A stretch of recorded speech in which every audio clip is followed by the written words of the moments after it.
Brought to you by WikiVidi.com. Reichstag Fire. The Reichstag Fire was an arson attack on the Reichstag building in Berlin on the 27th of February 1933. Just 1 month after Adolf Hitler had been sworn in as Chancellor of Germany. The Nazis stated that Marinus van der Lubbe, a Dutch council communist, was found near the building. The Nazis publicly blamed the fire on communist agitators in general. Although in a German court in 1933, it was decided that van der Lubbe had acted alone as he claimed to have done. After the fire, the Reichstag Fire Decree was passed. The fire was used as evidence by the Nazi Party that communists were plotting against the German government. The event is seen as pivotal in the establishment of Nazi Germany. The fire started in the Reichstag building, the assembly location of the German parliament. A Berlin fire station received an alarm call that the building was on fire shortly after 2100. By the time the police and firefighters arrived, the main Chamber of Deputies was engulfed in flames. The police conducted a thorough search inside the building and found van der Lubbe. He was arrested, as were 4 communist leaders soon after. Hitler urged President Paul von Hindenburg to pass an emergency decree to suspend civil liberties and pursue a ruthless confrontation with the Communist Party of Germany. After passing the decree, the government instituted mass arrests of communists, including all of the Communist Party parliamentary delegates. With their bitter rival communists gone and their seats empty, the Nazi Party went from being a plurality party to the majority, thus enabling Hitler to consolidate his power. In February 1933, 3 men were arrested who were to play pivotal roles during the Leipzig trial, known also as the Reichstag Fire Trial: Bulgarians Georgi Dimitrov, Vasil Tanev and Blagoj Popov.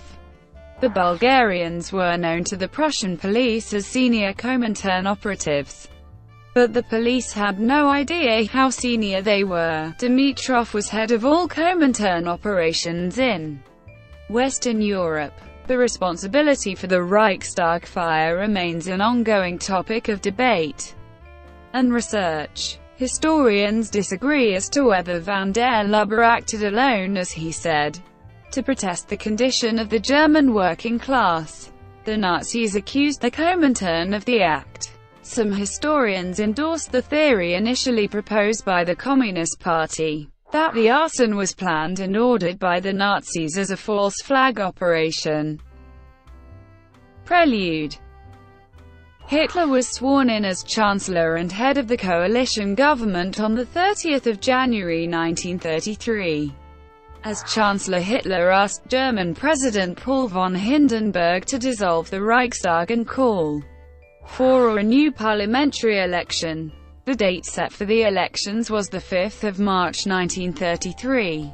Hitler's aim was first to acquire a National Socialist majority to secure his position and to remove the communist opposition. If prompted or desired, the president could remove the chancellor. Hitler hoped to abolish democracy in a more or less legal fashion by passing the Enabling Act.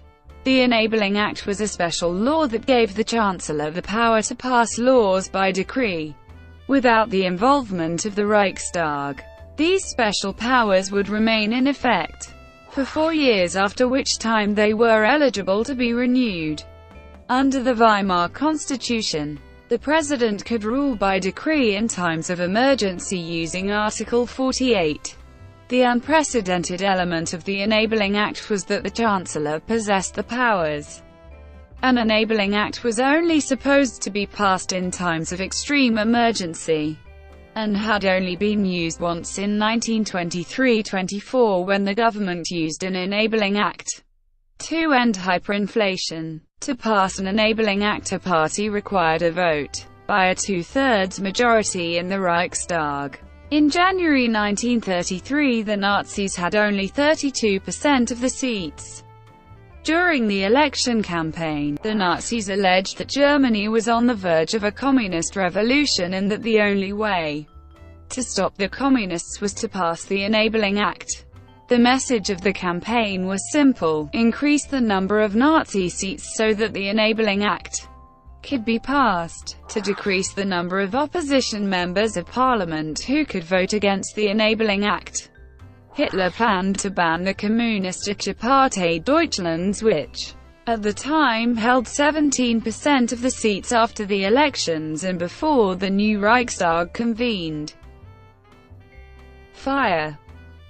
Shortly after 2100 on the 27th of February 1933, the Berlin Fire Department received a message that the Reichstag was on fire.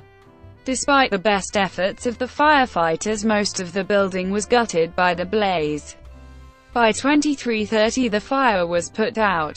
The firefighters and police inspected the ruins, and found 20 bundles of flammable material unburned lying about. At the time the fire was reported, Adolf Hitler was having dinner with Joseph Goebbels at Goebbels' apartment in Berlin. When Goebbels received an urgent phone call informing him of the fire, he regarded it as a tall tale at first and hung up. Only after the second call did he report the news to Hitler. Both left Goebbels' apartment and arrived by car at the Reichstag. Just as the fire was being put out, they were met at the site by Hermann Göring, who told Hitler, "This is communist outrage. One of the communist culprits has been arrested." Hitler called the fire a sign from God and claimed it was a fanal meant to mark the beginning of a communist putsch. The next day, the Preußische Pressedienst reported that this act of incendiarism is the most monstrous act of terrorism carried out by Bolshevism in Germany. The Vossische Zeitung newspaper warned its readers that the government is of the opinion that the situation is such that a danger to the state and nation existed and still exists. Political consequences. The day after the fire, Hitler asked for and received from President Hindenburg the Reichstag Fire Decree, signed into law by Hindenburg using Article 48 of the Weimar Constitution. The Reichstag Fire Decree suspended most civil liberties in Germany, including habeas corpus, freedom of expression, freedom of the press, the right of free association and public assembly, the secrecy of the post and telephone. These rights were not reinstated during Nazi reign. The decree was used by the Nazis to ban publications not considered friendly to the Nazi cause. Despite the fact that Marinus van der Lubbe claimed to have acted alone in the Reichstag fire, Hitler, after having obtained his emergency powers, announced that it was the start of a communist plot to take over Germany. Nazi newspapers bled this news.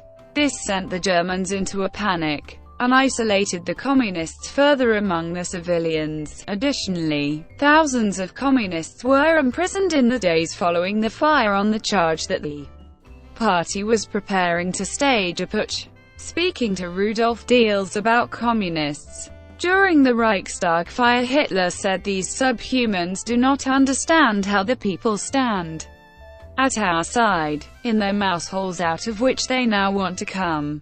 Of course they hear nothing of the cheering of the masses." With communist electoral participation also suppressed, the Nazis were able to increase their share of the vote in the 5th of March 1933 Reichstag elections from 33% to 44%.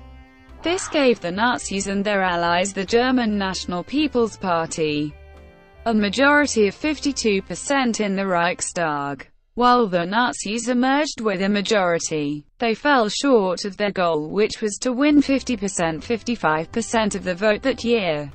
The Nazis thought that this would make it difficult to achieve their next goal, which was to pass the Enabling Act, a measure that required a two-thirds majority. However, there were important factors weighing in the Nazis' favor.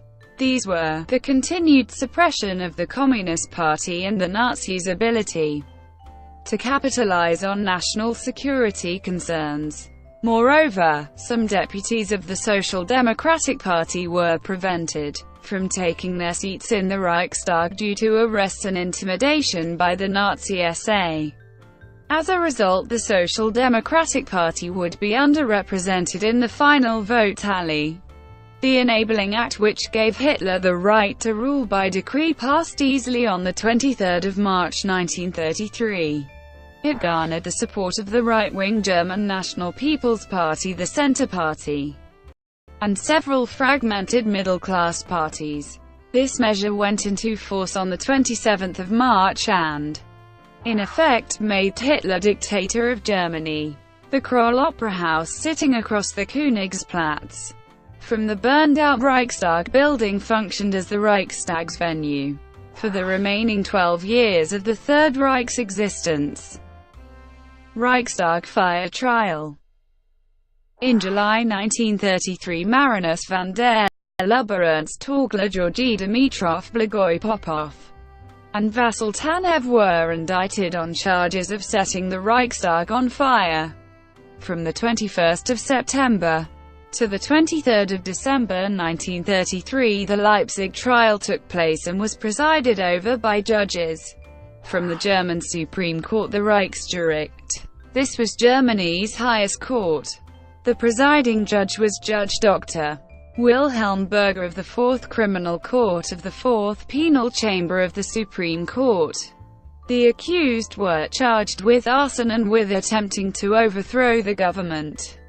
The Leipzig trial was widely publicized and was broadcast on the radio.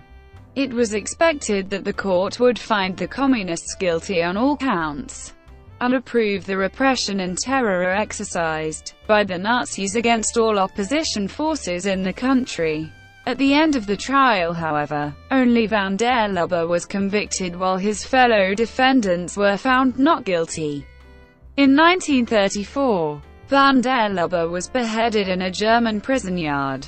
In 1967, a court in West Berlin overturned the 1933 verdict and posthumously changed van der Lubbe's sentence to 8 years in prison. In 1980, another court overturned the verdict but was overruled. In 1981, a West German court posthumously overturned van der Lubbe's 1933 conviction and found him not guilty by reason of insanity. This ruling was subsequently overturned. However, in January 2008 he was pardoned under a 1998 law for the crime on the grounds that anyone convicted under Nazi Germany is officially not guilty.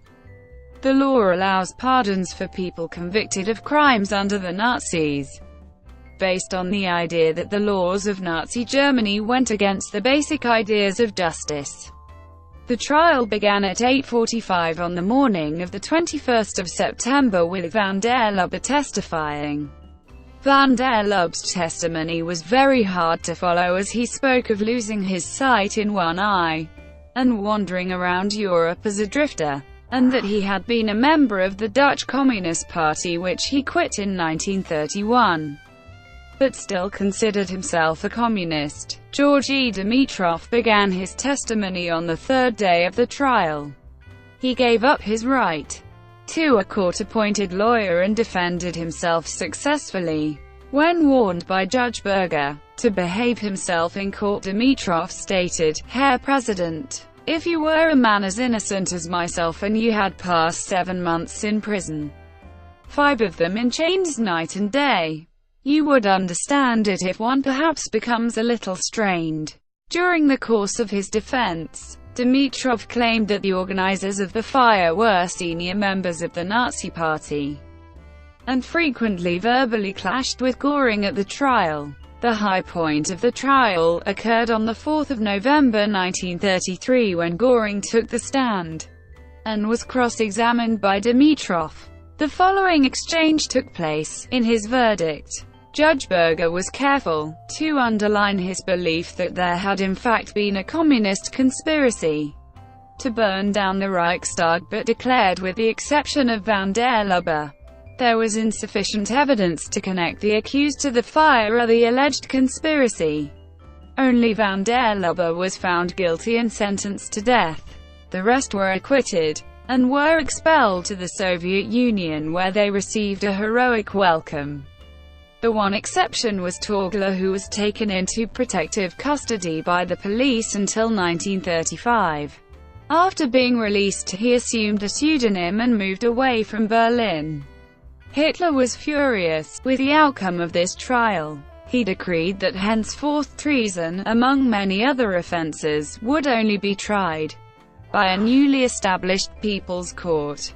The People's Court later became associated with a number of death sentences it handed down, including those following the 1944 attempt to assassinate Hitler, which were presided over by then-Judge-President Roland Freisler. Execution of van der Lubbe. At his trial, van der Lubbe was found guilty and sentenced to death.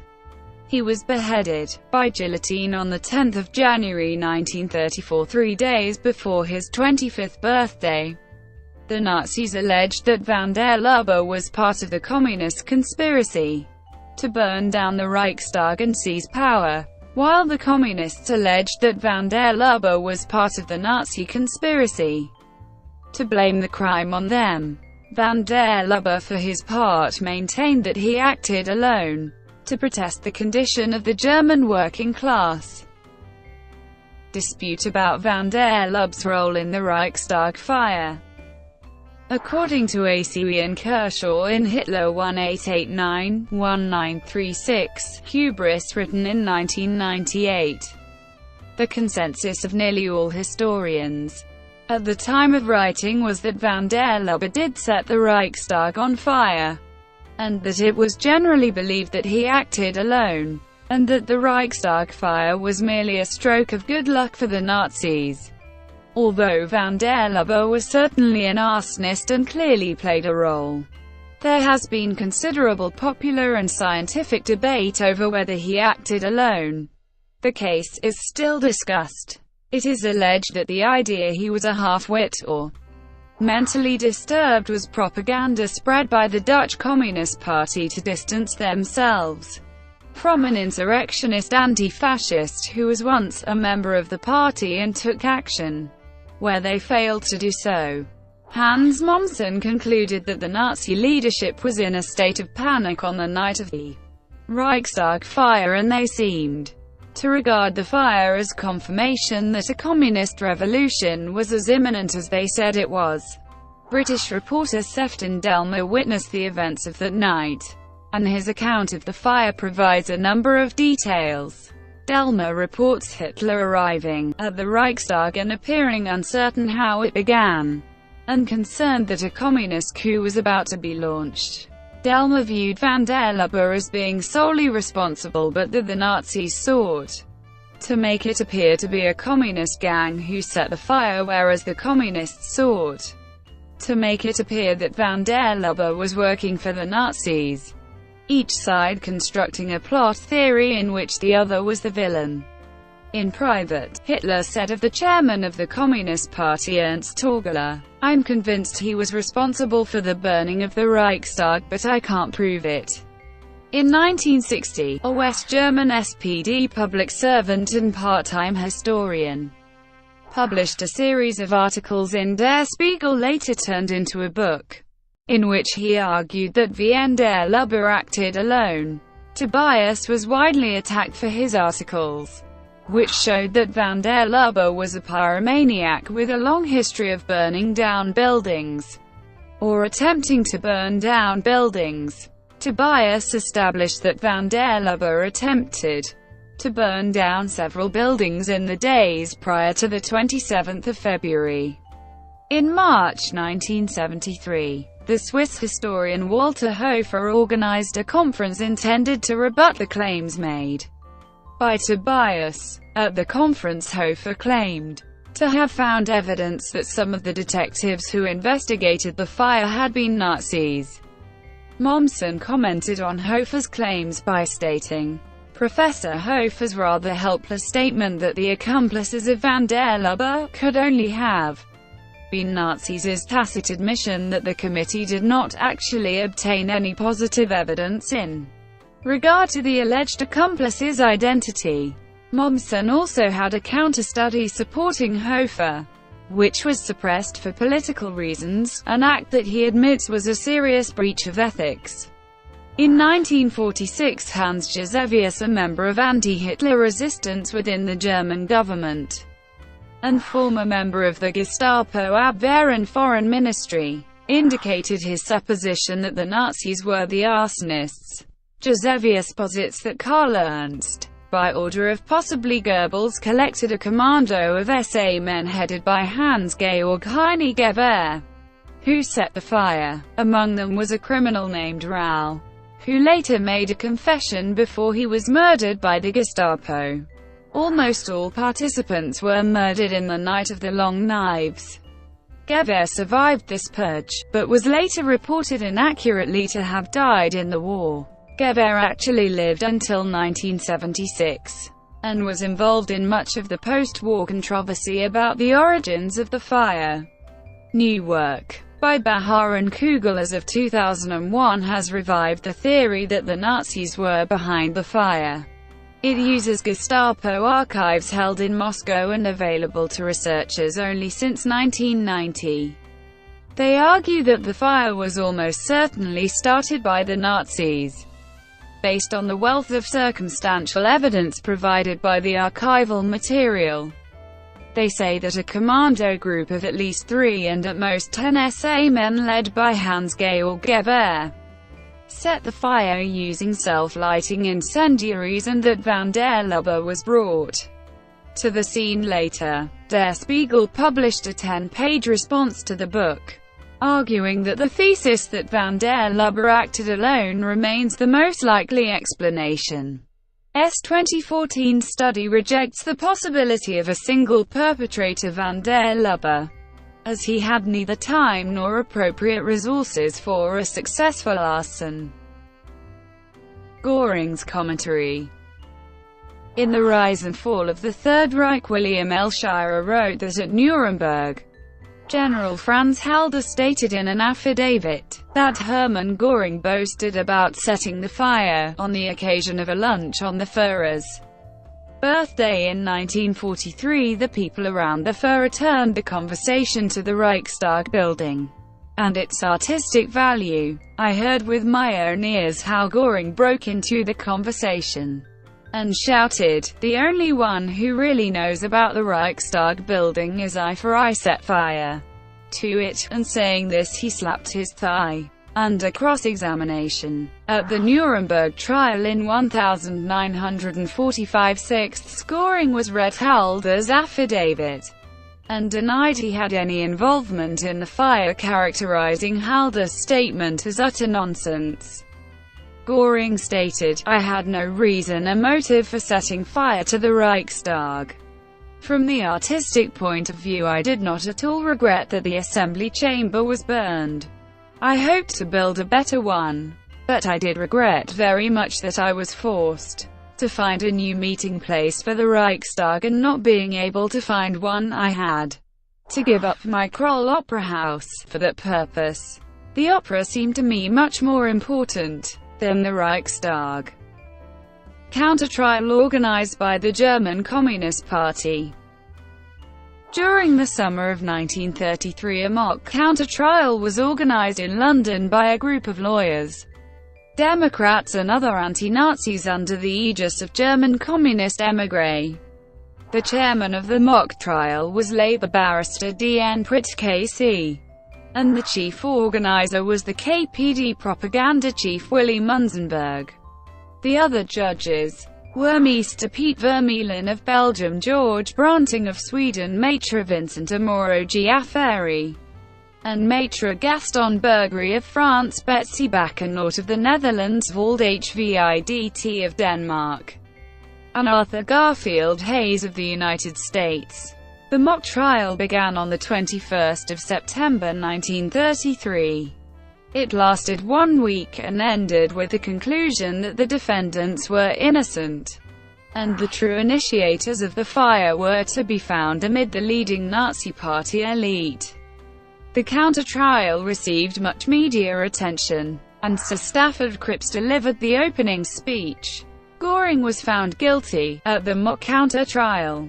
The mock trial served as a workshop, during which all possible scenarios were tested and all speeches of the defendants were prepared.